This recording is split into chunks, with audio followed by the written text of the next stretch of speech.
So as One Piece fans, what are we gonna rank Loki right now with his bounty being 2.6 billion berry bounty and a special bounty? Maybe because that he's a king of Elbaf. At the end of the day, we already seen maybe how strong Loki may be because he is the main antagonist on Elbaf. There's a big possibility that he is. Now, understand that Luffy is strong, right? And Loki just dodged one of his gear 4th attack while chained down. I'm pretty sure he's efficient in observation haki, armament haki, and definitely conquerors haki. Us as One Piece fans gotta understand, like, every antagonist that Luffy faced, the next one will be stronger, even more stronger. Well, exception for Kaido, because Kaido's a different breed, like, no lie. But so don't be surprised if Loki has like future sight or advanced conquerors haki or infusion. I won't be surprised at all. This man is strong. And did you take a look at his black hammer that may be Mjolnir, taking reference from Thor, right? The other northern god, you know, it's the thunder god. Like, so maybe that Loki will possess this hammer, or it may not be a Thor on Elbaf, and everything that will be consistent with Thor will maybe be with Loki. But we just got to Elbaf, so it's gonna be a lot of speculation what's going on in Elbaf. Previously, I thought that maybe Loki would not have a black hammer. Essentially, this looked like a black hammer. And if this is a black hammer, Loki's stock has been raised. If this guy been chained down for 6 years, think about his bounty 6 years ago.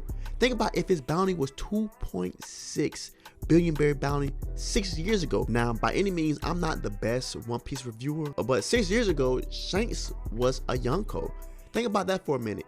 If Shanks was the one that actually chained him up to this tree, now I think Loki called Shanks a coward because of Shanks did not deal the finishing blow. Why would you chain me up to a tree all this time? Like, I couldn't do anything. Take me out of my misery. And maybe that's what Loki thinks. And Luffy does not play when it comes to Shanks. Do not say anything bad about Shanks around Luffy, because we've seen what Luffy can actually do in a battle. And in my opinion, it definitely was impressive that Loki actually dodged Luffy's gear 4th attack. Now, this could be observation haki, peak observation haki. This could be future sight, like I said early in this video. And we also see some character development from Loki, like his jokes, his pranks. That's something that Oda wanted to carry out in this chapter, and I like it so much because that's actually what Loki do in every universe. Loki's a trickster, Loki's a monster, Loki's hideous, Loki's cruel. But no matter what universe it's in, Loki always brings somebody's weakness out and expose them. And I feel as though that is Luffy's weakness. Somebody talking about Shanks or one of his best friends in the comment, he's ready to fight. He is ready to lay hands on somebody.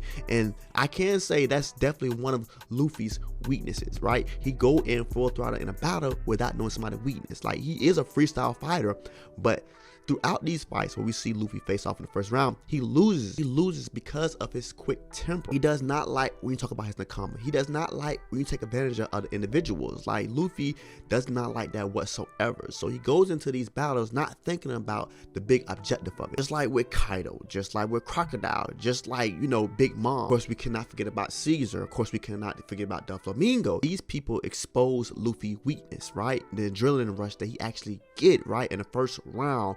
It's his temper, and that's why they get the upper hand on the first battle. And I guess Loki tried to intimidate Luffy with these wild animals, but not knowing Luffy was training for 2 years straight with wild animals just like this on the island of Rayleigh. The amount of hype Luffy gave us One Piece fans in the beginning of this Elbaf arc is amazing, bro. Like, going back to the fake castle with Road, right? And now this right here, like, he didn't have to burst Conqueror's Haki to tame these beasts. This is our Yonko, bro. Like, this is Luffy now, bro. Luffy's top tier now. Luffy deserves the right of being a Yonko. Now, I'm pretty sure everybody's saying that he's definitely not strong as Shanks and Blackbeard just yet. But, bro, he deserves to be in that company with Yonkos. But even though he's kind of in that shadow of Shanks, he's gonna surpass Shanks by means of we do not know. But Loki right here is definitely keeping up with his pranks. Now, I don't know how Loki is gonna convince Luffy to free him, but some way, somehow, Luffy might just free him. Before the panels moved on with Luffy in an interaction with Loki,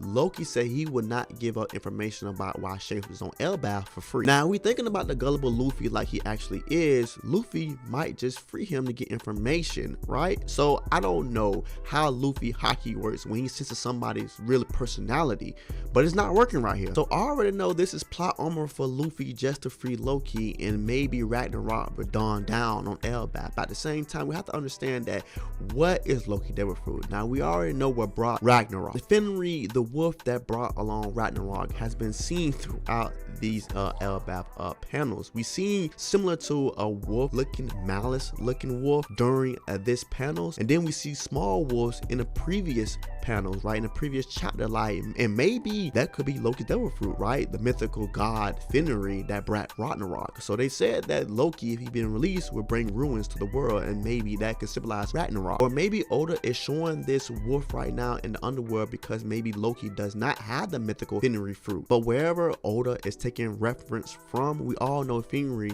actually brought Ragnarok with an unaliving of Odin, and it seemed like Loki already did that job with Herald. One thing about it, I'm happy and excited how Oda is going to play out this northern tale of Elbaf. I'm super excited for that, but I have to voice a tiny bit opinion. It's a smaller bit, it's a small bit. Without Thor in this art, I don't know how I would react. We have to have Thor in this art, bro.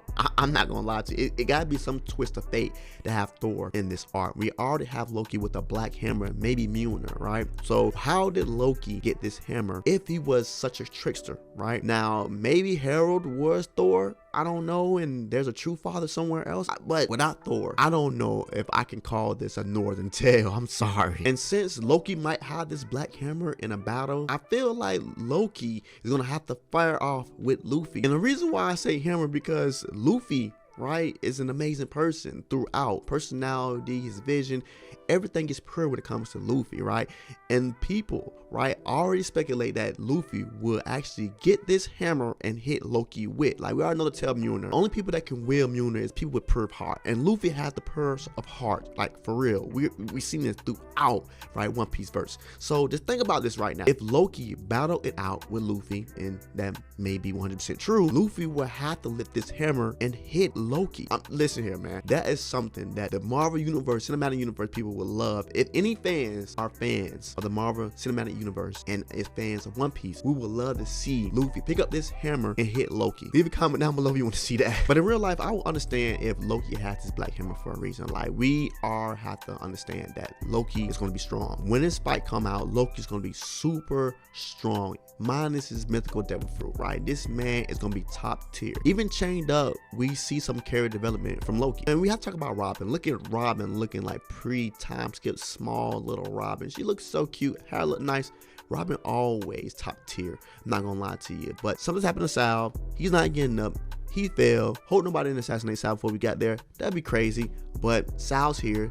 Robin wants to see Sal. Everybody want to see Sal. I want to see Sal. I want to know what was in those books. I want to know how many books Ohara, right? The books from Ohara came to Elbaf. Hopefully all of them. Hopefully we're gonna know about the Void Century when it comes to Sal. Maybe I have to wake Sal up, maybe after the battle, before the battle, something like that. Maybe this is, well, you know, plot armor for we can have everything after Luffy defeats Loki. But we're gonna get it. We're gonna get everything about the Void Century, hopefully right here, or majority about the Void Century, maybe after the battle when Sal wakes up, or before the battle. But this brings me to Stanson and Haruden. Now see, Stanson and Haruden actually gave a feast because they knew Luffy and company actually was going to come to Elbaf. So that's a great thing. And we see the other new giant pirates like Goldberg, right, and Berg. We see that they're actually running behind Rogue with the Sunny. So I know that Rogue is definitely gonna be in trouble when it comes down to answering to Haruden. But I want to know, what is Rogue's problem? What is Rogue's problem with the humans? We're gonna get answers with that hopefully next chapter or chapter coming forth, because he got a serious problem with humans. Haruden should actually tie Rogue up to this atom tree, and maybe that's when they're gonna find out Loki is missing when Luffy free Loki, because they're trying to tie up Rogue to this atom tree and Loki is not there. Pretty sure that Haruden is going to give him everything, every bit of aspect of what he feel about humans because of what Rogue actually did to the Straw Hats, tricking them, right? So definitely going to see actually what's going on with Rogue, but I'm pretty sure he's going to turn the other side and be like, I'm sorry Luffy and the company for what he did, because that was pretty cruel. You're not the sun god. Stop it. But anyway, this chapter was solid. Pretty good chapter. The things that we got from Loki with the black hammer, his bounty, and maybe future sight, things like that are impressive. To see the power scale between Luffy and Loki is always great for us to see, because Luffy is the protagonist and Loki is the main antagonist of this arc. So Hopefully we'll get to see the matchup very soon when Loki get out of these handcuffs. And hopefully we get more backstory on why Shanks actually visit Elbaf, because I want to see that. And Shanks lore and Shanks hype is always excellent when it comes to Oda mentioning Shanks in any panel, any arc. It's already a 10 out of 10. I don't know why us One Piece fans fanboy over Shanks. I don't know why, but you know, he is top tier. Not gonna lie to you, he is top tier. Oda always glazing Shanks, bro, and I'm okay with that, man. Shanks top tier for real. But thanks for watching. Like, comment, subscribe to get more of me and more One Piece content. See you soon. Love you. Be safe. Peace.